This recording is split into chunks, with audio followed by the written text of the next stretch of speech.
1937, Samuel Caldwell was the first person arrested for marijuana in the United States. In 2008, the 20 millionth person was arrested for marijuana in the United States. After 71 years of this failed prohibitionist policy, it's time to say enough and demand a change. NORML is calling on you to help spread the word, and in doing so, you could win $2,500 in our 2008 Pro-Cannabis Law Reform Ad Contest.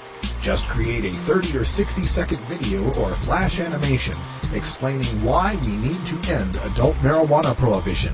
Theme ideas, examples from past contests, and the contest rules are all available at NORML.org. Just look for the Pro-Cannabis Ad Contest banner. You could win your share of $10,000 in prizes, and the grand prize $2,500 winner will be featured in upcoming NORML web and television campaigns. Join our Pro-Cannabis Ad Contest today. Deadline for entries is January 15th, 2009. It's Friday, November 14th, 2008, and it's got to be 420 somewhere in the world. I'm your host, Radical Russ Belville.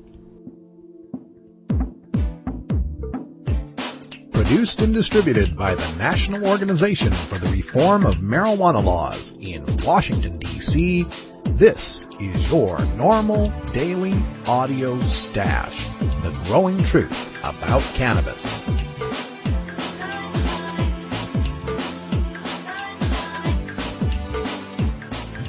Welcome to the most popular podcast regarding marijuana in all of America and all the world, featuring interviews with scientists, politicians, doctors, prohibition policy activists, regular cannabis consumers, musicians, and NORML staff and NORML's board of directors, along with music and comedy no other podcast can offer. You can always find out more about our show at our website, stash.norml.org, and continue the education and conversation on our blog as well. We're ending marijuana prohibition with education, one listener at a time.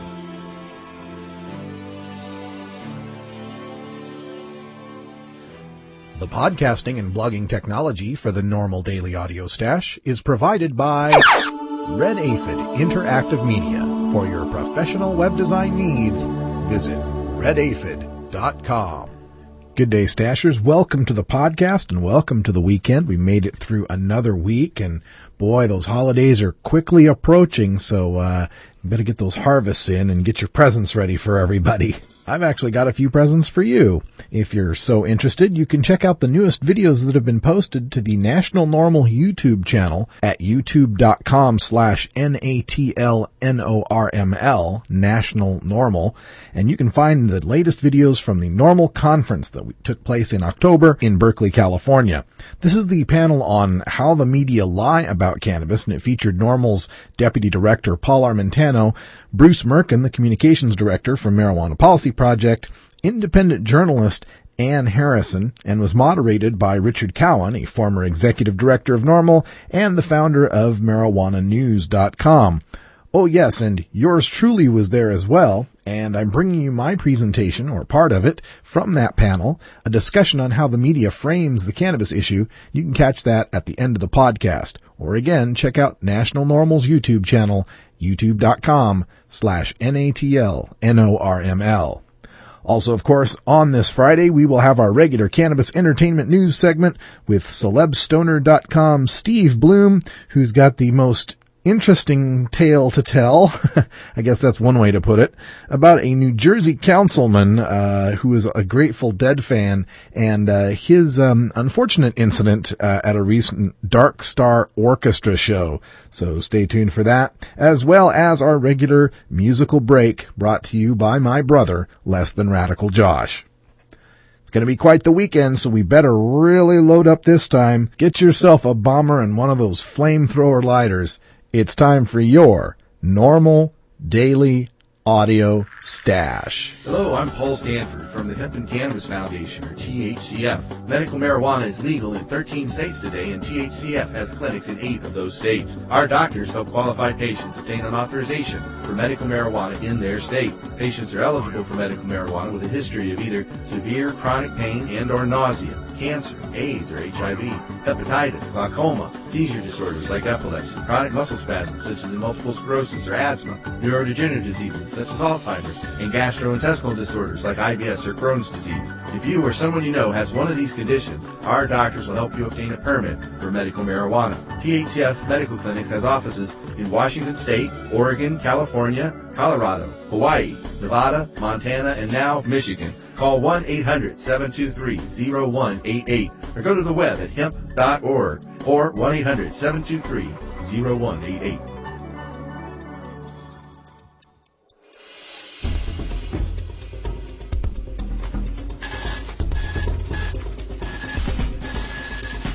Now it's time to take a look at the latest stories about marijuana from news organizations across America and around the world in our NORML daily audio stash, Hemp Headlines.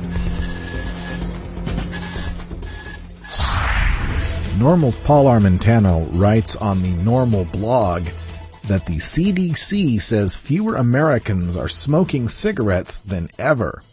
According to a report released today by the Centers for Disease Control, fewer Americans are smoking cigarettes than at any time in modern history. Reuters reported, quote, "The number of U.S. adults who smoke has dropped below 20% for the first time on record," end quote. This is less than half the percentage, 42%, of Americans who smoked cigarettes during the 1960s. Imagine that, Armentano writes. In the past 40 years, tens of millions of Americans have voluntarily quit smoking a legal, yet highly addictive intoxicant. Many others have refused to initiate the habit. And they've all made this decision without ever once being threatened with criminal prosecution and arrest, imprisonment, probation, and drug testing. By contrast, during this same period of time, he continues, state and local police have arrested some 20 million Americans for pot law violations, primarily for violations no greater than simple possession. And yet, marijuana use among the public has skyrocketed. There's a lesson to be learned here, if only our lawmakers were willing to listen. Manitoba hemp market so lucrative, company moves to 20,000 square foot facility. A press release from Manitoba Harvest. The market for hemp products in North America is expanding rapidly, and industry leader Manitoba Harvest Hemp Foods and Oils is staying ahead of the curve by expanding their operations. Manitoba Harvest at www.manitobaharvest.com is in the process of moving to their new state-of-the-art organic facility in Winnipeg. The 20,000 square foot food processing facility will increase their production capacity by more than 500%. Consumer demand for hemp foods was virtually non-existent in 1998 when 22-year-old Mike Fatah began processing oil from nutritious hemp seeds and selling it to local health food stores in Winnipeg. Now, Manitoba Harvest, the company he started with 2 friends, has emerged as an entrepreneurial success in Canada, employing 28 people and on track to surpass $5 million in sales for 2008. Manitoba Harvest recently earned a spot in the 20th annual Profit 100 ranking of Canada's fastest-growing companies by Profit magazine due to their explosive sales growth of 453% from 2002 to 2007. Manitoba Harvest makes premium hemp food products including organic hemp seed oil, shelled hemp seed butter, a line of hemp protein powders, and their new award-winning Hemp Bliss organic hemp milk. The company also sells hemp ingredients to a growing number of food and cosmetic companies that make waffles, bread, frozen desserts, cookies, pasta, salad dressings, protein powders, energy bars, and sauces. Fatah says, quote, "Food that offer omega-3 essential fatty acids like hemp are hot because medical evidence touting the health benefits continues to grow," end quote. Hemp foods are also a nutritious source of protein, fiber, vitamins, and minerals. Fatah continues, quote, People are learning that hemp is a nutritional powerhouse, and it has a great flavor and gourmet appeal, end quote. And now, in other news here in the United States, non-farm payroll employment fell by 240,000 in October, and the unemployment rate rose from 6.1 to 6.5%, the Bureau of Labor Statistics of the U.S. Department of Labor reported today. October's drop in payroll employment followed declines of 127,000 in August and 284,000 in September, as revised. Employment has fallen by 1.2 million jobs in the first 10 months of 2008. Over half of the decrease has occurred in the past 3 months. In October, job losses continued in manufacturing, construction, and several service-providing industries. I'm not saying legalizing hemp production in America could make up for 1.2 million lost jobs, but certainly we could use a few environmentally friendly small businesses employing people in the hemp industry. Switzerland's liberal drugs policy to be decided at polls, from swissinfo.ch. Cannabis and heroin are once again high on the agenda as the campaign ahead of a nationwide vote on Switzerland's drugs policy gathers pace.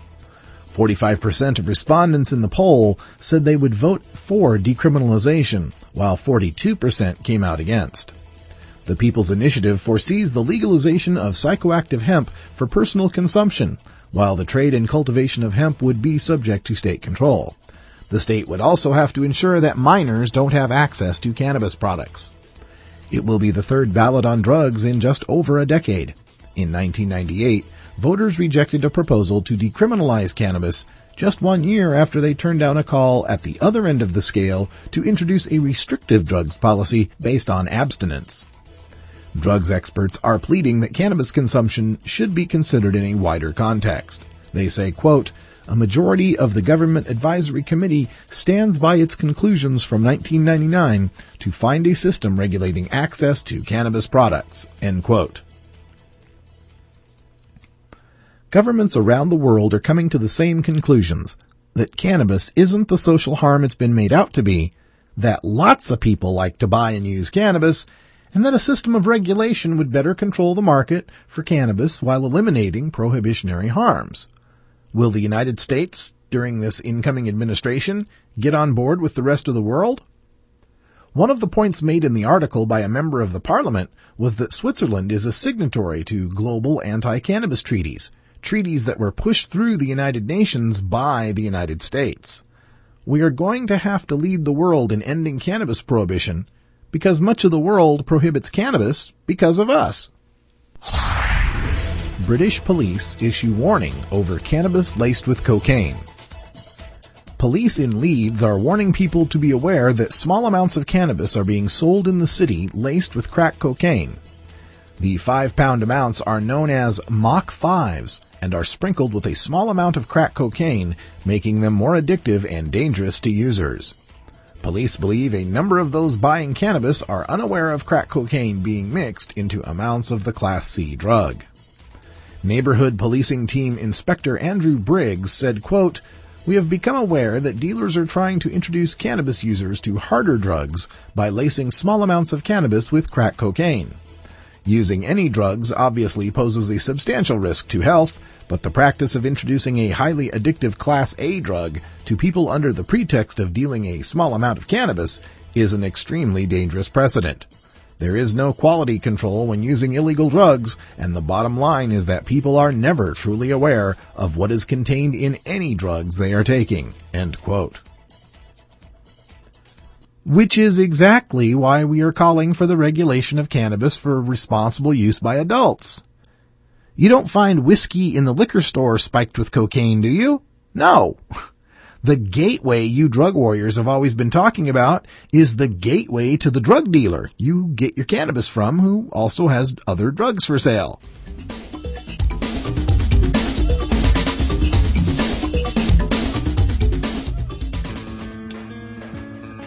I'm Alan St. Pierre, Executive Director of NORML. Have you heard about the new super pot that's supposedly 20 times more potent than your father's Woodstock weed?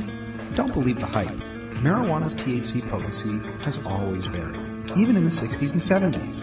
And the drug czar's numbers are full of, well, exaggerations. While no intoxicant is harmless, cannabis is non-toxic and far safer than alcohol. No matter how much you smoke, of whatever potency, you cannot die of a marijuana overdose. Potency is irrelevant anyway. More potent pot just means you smoke less of it, meaning less harmful smoke in your lungs. This is a prime example of harm reduction in action.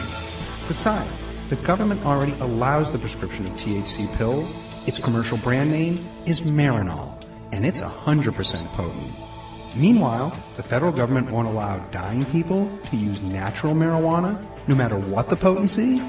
Does this make sense to you? Learn the facts about pot. Visit NORML.org today.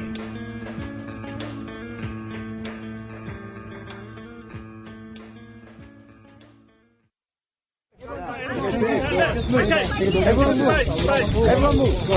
When I get to start night. Marijuana culture is infused throughout America and the world. As we round out the week, we take a look at the 420 phenomenon in movies, TV, music, and sports with former High Times editor and author of Pot Culture, Steve Bloom, in our CelebStoner.com Entertainment News. We've made it once again to the end of the week, and that means it's time for our Celeb Stoner Marijuana Entertainment Report, whatever you want to call it, our weekly visit with Steve Bloom from CelebStoner.com. And Steve, welcome back to the stash. Hey, Russ, what's up? Hey, not much. Just looking at all the stories at the website at CelebStoner.com, and one of the ones that I think is got to be the funniest here has to do with that guy in New Jersey out there? The councilman. It's not exactly a marijuana story, but I think it's funny enough that we should tell the listeners about it. So why don't you... It ties into the marijuana community because the band Dark Star Orchestra is the focus of this incident. Most people out there probably know Dark Star Orchestra are a Grateful Dead cover band, and they're famous for doing individual Grateful Dead shows, say a show from 1972 on a given night, and they'll do the complete show. And they're very popular. They're probably the most popular Grateful Dead cover band out there these days. And so they had a show last Friday night in Washington, D.C., and the show was attended by Steve Lipsky, who's a New Jersey councilman from Jersey City, New Jersey. And Steve is a former Deadhead, or a current Deadhead. I mean, I guess you could still be a current Deadhead, even, with the Dead sort of reuniting. But, he's a guy who, went to a lot of Grateful Dead shows and has taken, to going to a lot of Dark Star Orchestra shows. They're pretty familiar with him at the shows. He's always in the front row or whatever. So, a Friday night show, Steve, did something very bad. He was on the balcony, and it was kind of early into the show, only around 9:45, when what can you say? He took out his penis, and he started spraying the crowd with urine. He peed on the crowd. Right? It's pretty disgusting. Yeah.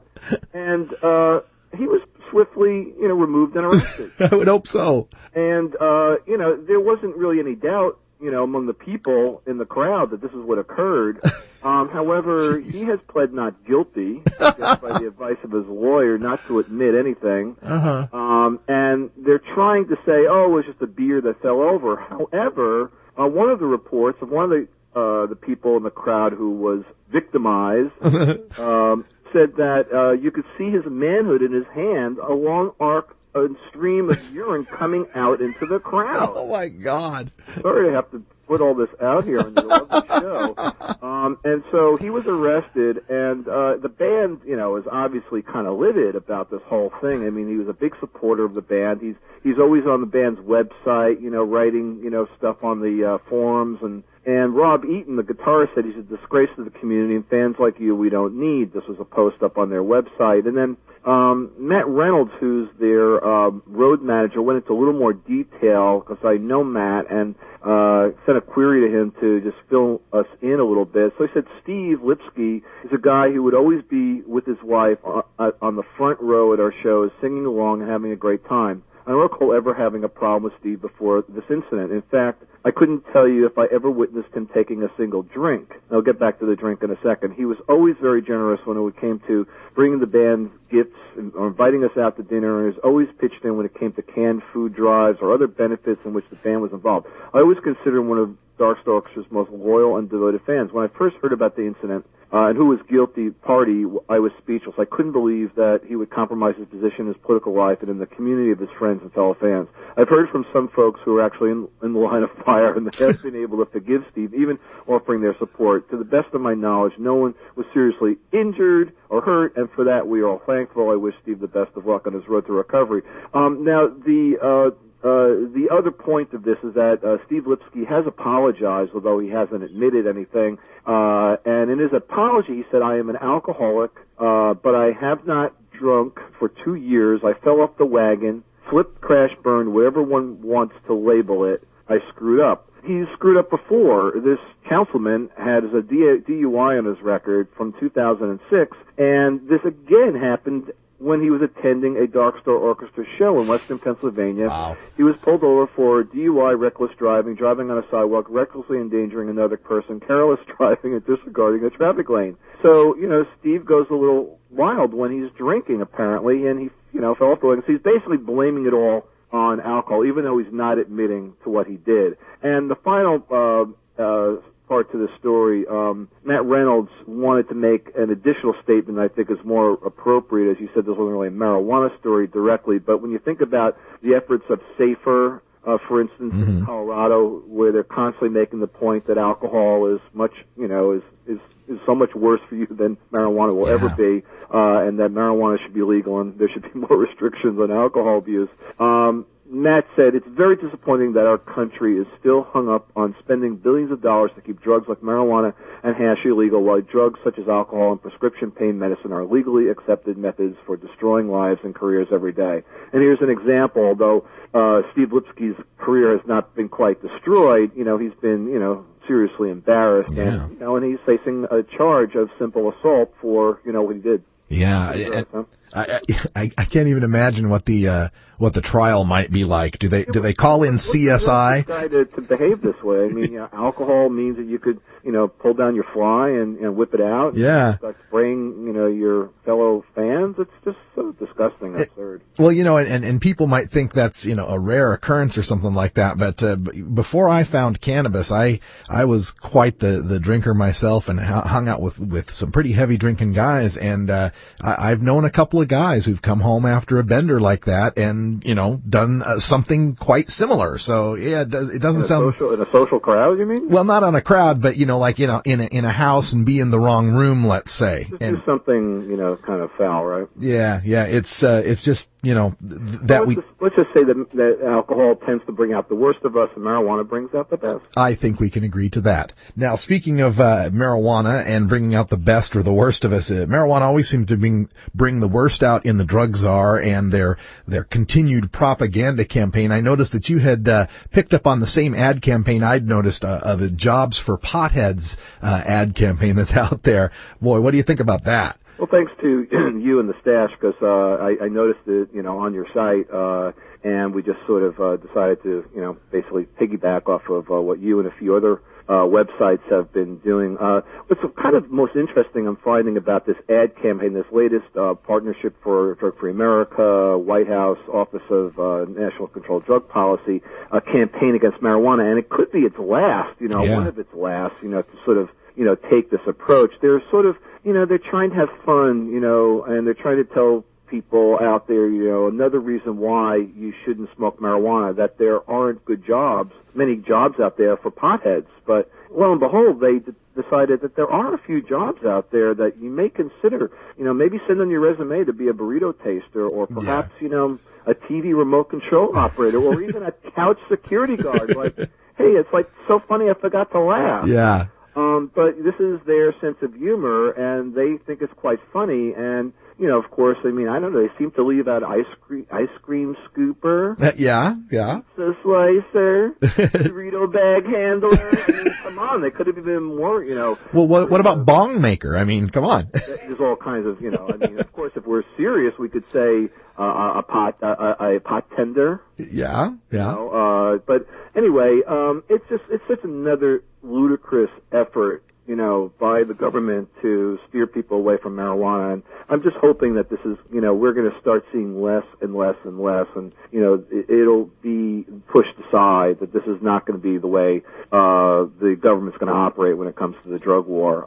But it's just, what's interesting is that it's sparked one particular website called The Agitator, which is associated to Reason.com.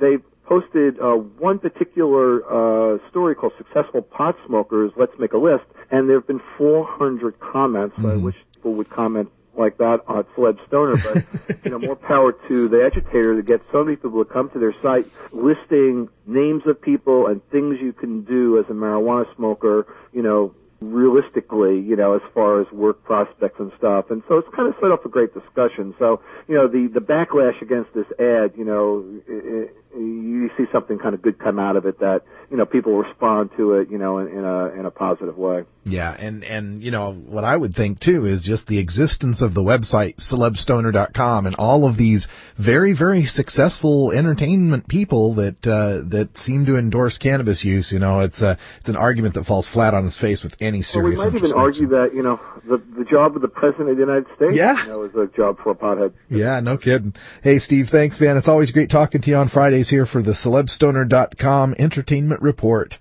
Thanks again, Russ.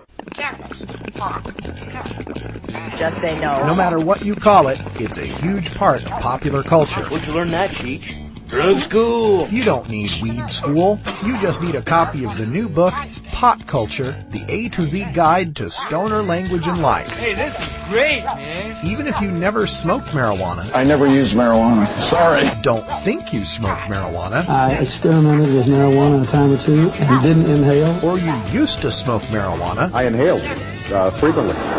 That was the point. Pot Culture by former High Times editor Steve Bloom and Shirley Halperin will answer every question you ever had about marijuana culture. Has that marijuana made it back up here yet? Check out Pot Culture, the A to Z Guide to Stoner Language and Life at Amazon.com or visit potculturebook.com today. Too bad, man. I just stopped smoking yesterday.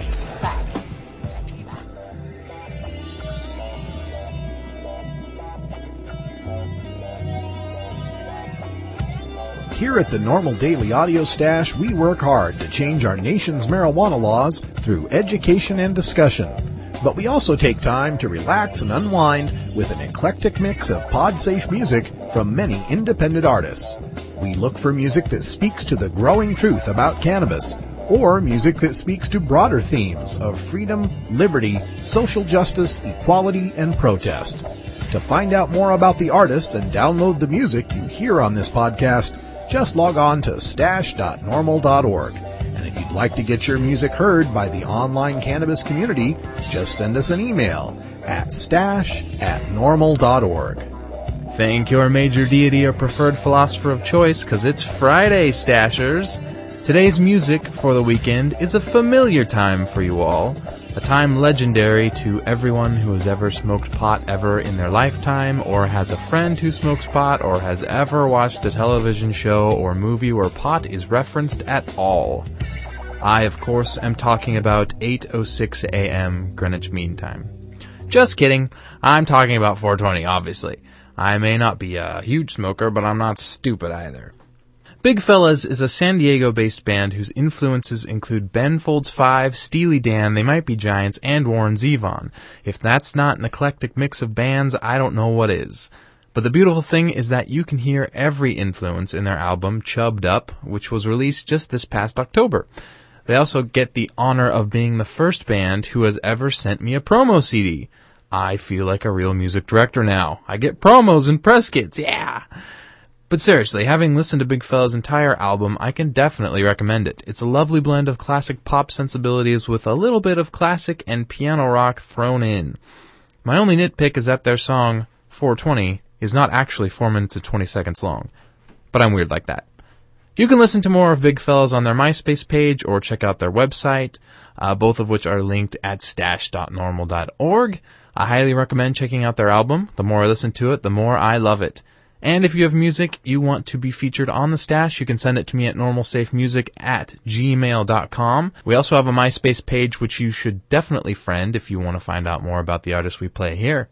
Now, have a great weekend, and here's Big Fellas with 420.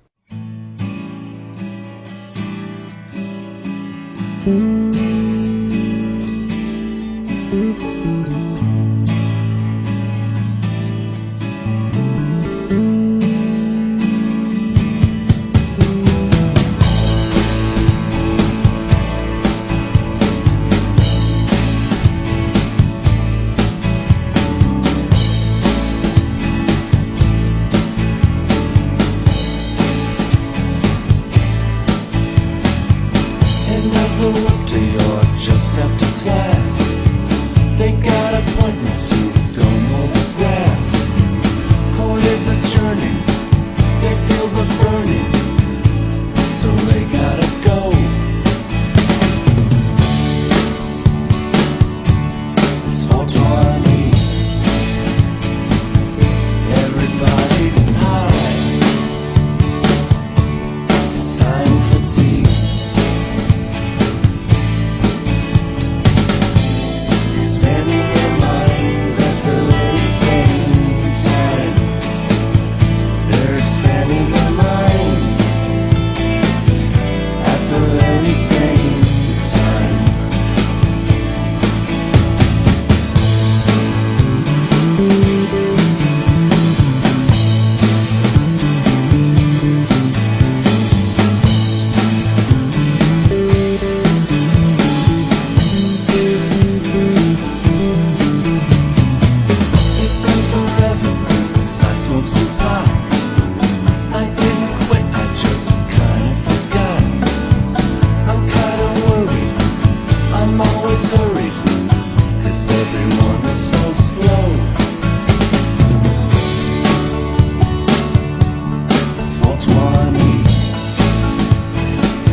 Just like drinking games of casual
Georgia.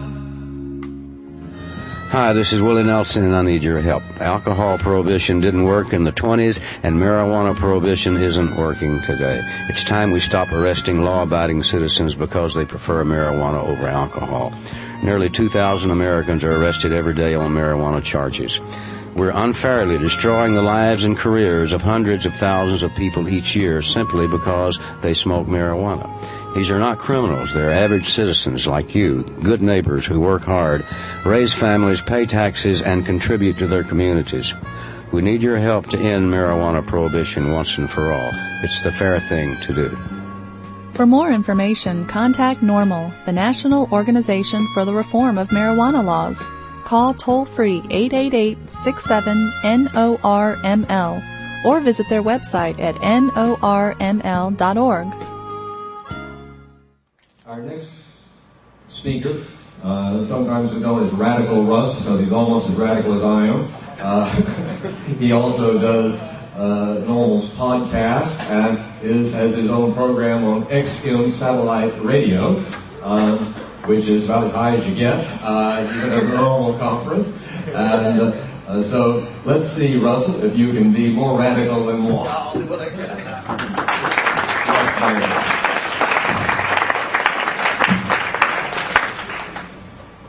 All right, hello everybody. Like you said, my name is Radical Russ Belville, and it's got to be 420 somewhere in the world. Glad to have you all here. As you said, I am the podcast producer and blogger for NORML at stash.norml.org. I have a political talk radio show on XM Satellite every Saturday, 3 to 5 Eastern. And I'm also on the Oregon NORML Board of Directors. I'm associate director, and I host our bi-monthly TV show. So much for amotivational syndrome. What I want to talk about here, Paula Montana did a fabulous job, and one of the great things I get to do in this podcast job for NORML is talk to the smartest, most well-educated people in marijuana law reform in the country. And I've spoken with Richard on the podcast, and Paul many times, and Bruce many times, and we haven't spoken yet, but we will. I guarantee that. But I've learned so much in this time about how this all works. And while Paul talked to you about how the media lie about cannabis, I want to talk about why. Why do they choose to lie about cannabis? What's in it for them to make these stories and assertions that they make? So first of all, Paul brought you some headlines. I want to just kind of set this up by showing you a few other headlines that I culled from my daily audio stash Reefer Madness headlines. I have a feature called Reefer Madness where I take the stupidest thing they say and try to use some sarcasm on it. So here's our with apologies to Dave Letterman. Number 10, the Not Your Mother's Reefer story. This has been a big thing going on in the headlines, especially when we start looking in the UK as well, where it's it's Pop 2.0. It's worse than your father's Woodstock weed. Hey, I saw the clothes you guys were wearing back then. It couldn't be that much worse. Number 9, marijuana grown indoors can sicken. Now, this was a story that came out about people growing medical marijuana and maybe using pesticides or bad stuff on it. And well, yeah, that's possible, but the headline doesn't tell you that. They just say, oh, if you grow it inside, that's bad. My number 8 one, medical marijuana can cause a range of adverse effects, say researchers. Some of these adverse effects included such detrimental things to your health like dry mouth and sometimes forgetfulness while you're high. Dr. Earlywine and I talked about this, like, if that's your adverse effects, then, no other medicine out there can be that low on the adverse effects compared to cannabis. Teen marijuana use linked to later illness. This is a continuing thing that's going on about, if the adolescents use pot, they're going to go psycho. They're going to go schizo. They're going to go crazy. Because, after the Summer of Love, there was that huge spike in schizophrenia. Oh, yeah, there wasn't. This one's for Lauren. Police. Pot smoking event at the UCSC Meadow. A moral slap in the face. How dare you smoke pot in public? Number 5. Heavy marijuana use shrinks brain parts. Well, at least it doesn't shrink anything else. I love this one. An attempt at not only a pun, but a French pun being tried. I like this one. Marijuana's coup de grace to memory. And I think they were trying to make fun of coup de gras, But coup de grace is spelled grace, G-R-A-C-E in French. Coup de grace means the killing blow. You know, when people were getting executed, if they were not dead, the executioner would give the coup de grace, the killing blow. They're making a pun on coup de grace, like G-R-A-S, which is like foie gras. So, like, what, a blow of fat. I don't know what they're trying to say. Number 3, this is a good one. Black girls using marijuana prone to riskier sex and higher STD rates. Not white girls. Not white girls, just black girls. For some reason, I am not sure why. Number 2, oral sex and marijuana use is linked to throat cancer. If anyone's willing to fund the research on this, I am glad to participate. And this one from the UK, cannabis smoking mum stabbed herself to death. Okay, so that gives you an idea. So why? Why would the media want to portray some of these things that obviously anybody with any knowledge, like you folks out there, are going to laugh at? This is comedy. This isn't news reporting. Well, this gets into, why these make such an impact. And part of it is an idea of framing. And I'm going to get into this in the next slide, but George Lakoff, who's a great political scientist, wrote a book, and talked about framing. And the idea of framing is that words don't necessarily mean what words say. Words mean what the context of the word has engendered over time. And so the Reefer Madness headlines, the reason they hit so easily is because they already fit a predefined narrative about us cannabis consumers that's been established since the Anslinger and Hearst headlines of the 1930s. And that's marijuana is a dangerous drug, and the people who use it are dirty, irresponsible, rebellious, immature, promiscuous, slacker losers who are slowly destroying their bodies and minds and are only motivated by their selfish desire to get high and are recklessly, I tell you, lying to our children in order to get them hooked on heroin. That's the narrative. That's the basic media narrative. That's the idea of what cannabis consumers are. Maybe not all of that, but a lot of those you hear in these headlines.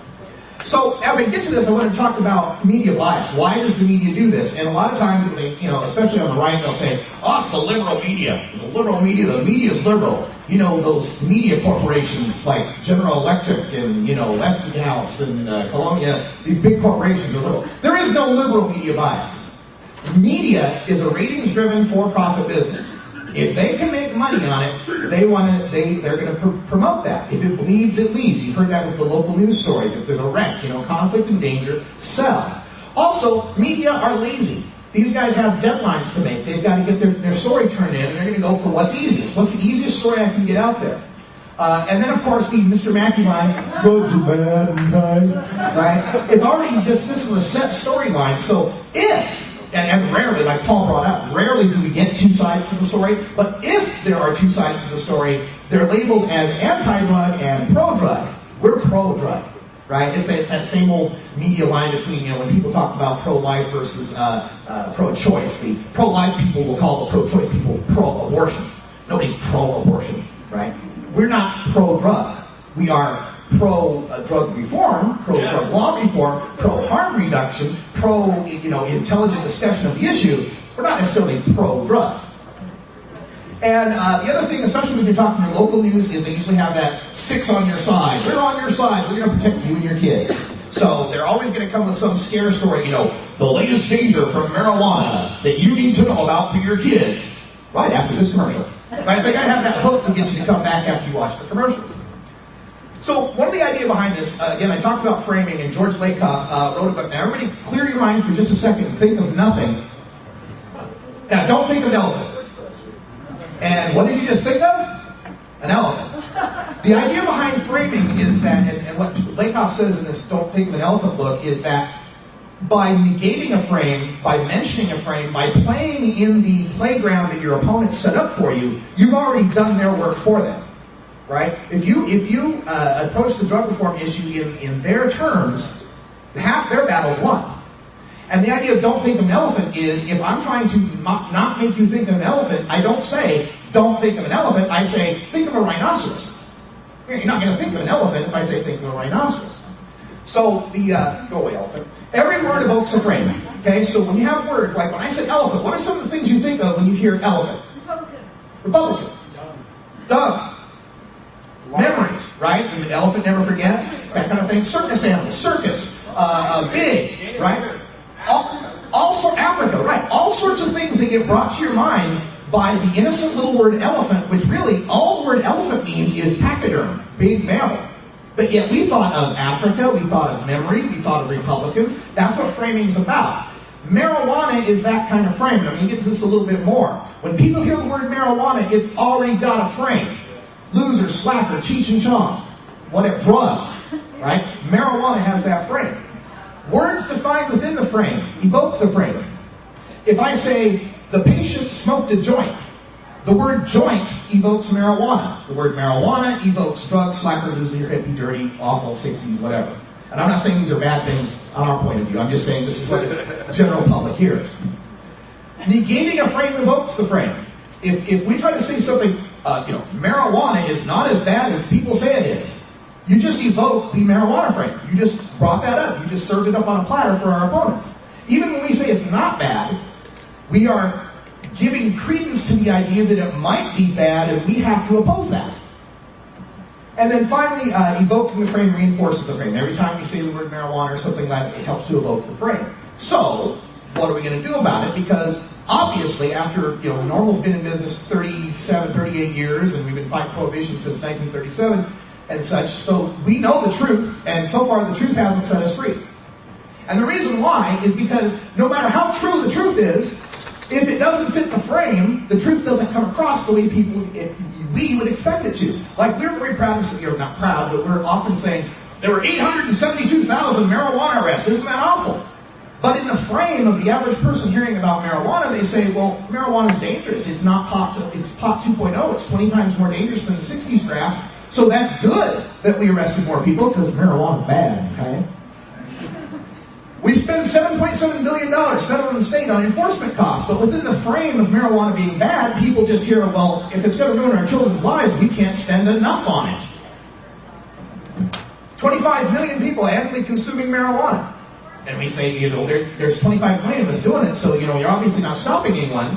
And they'll just say, oh, well, there's 25 million people that are irresponsible slackers, that are hurting productivity. We come and say, well, there's numerous medical benefits. Paul's written the emerging clinical applications for cannabis and cannabinoids, and all these great medical benefits. People will hear, oh, well, that medical marijuana, that's a sham. Yeah, sure, some people need it, but, most of them are faking it just so they can get high. That's the frame that we're fighting against. And finally, we come up and they say, well, nobody's ever died from marijuana. 0 deaths from overdose. And they'll say, so what? Marijuana's bad. You don't have to die from something for it to be bad. So how do we fight against this when the truth that we have on the left side column isn't going to help us? Well, think of cannabis as a candidate. Imagine you're running a political campaign, you're trying to get cannabis elected to an office. How would you position your candidate? How would you make that candidate shine? And so we got to think, when we talk about electing candidates, there's a kind of a Johari window they draw, 4 things. And the first one is the story that you tell about yourself. How do we describe ourselves? We describe ourselves as ending prohibition. Government's lying. Marijuana's not dangerous. Marijuana's a medicine. What do we tell about them? Well, they're trying to keep prohibition. They're arresting marijuana users. They're harming patients. They're wasting tax dollars. They're creating violence. Then from the other side, we look at it from their point of view. The story they tell about themselves, which is they're fighting the drug war. They're the good guys. They're trying to end the problems with drugs. And then the story that they tell about us. We're legalizers. We're bad. We're going to hurt the kids. We're going to get hooked on heroin. So knowing this, what we always have to do in our messaging is to bring it back to the frames that we want. And my last point about this, and this is a controversial one on my part. The stories we tell reinforce frames, and especially the medical marijuana story. Now, God bless medical marijuana. Great. It's wonderful that it has it. But it also sets up a frame that validates what the drug warriors have been saying. The drug warriors have been saying marijuana is deadly dangerous. And so we've got medical marijuana where if you go see a doctor and you get a card and you follow the law, then it's not dangerous, or at least it's okay. We've validated the idea that it is so dangerous that you've got to have a doctor for it. Only people that have a doctor for it can possibly use it. So in a sense, we've kind of put ourselves in a bad corner there in a way, because now we have to say, well, yeah, we did say that it was medical and we have all these rules because it was dangerous, but now it's not really dangerous. Everybody should have it. Thank you for downloading the NORML Daily Audio Stash, the growing truth about cannabis. We are produced by the National Organization for the Reform of Marijuana Laws in Washington, D.C. Our executive producer is Alan St. Pierre. Our deputy director is Paul Armentano. Our webmaster is Brian Judy. And web production is provided by Red Aphid Interactive Media. As always, you can catch up on the latest information about marijuana at www.norml.org. And you can interact and download from our Audio Stash blog at stash.norml.org.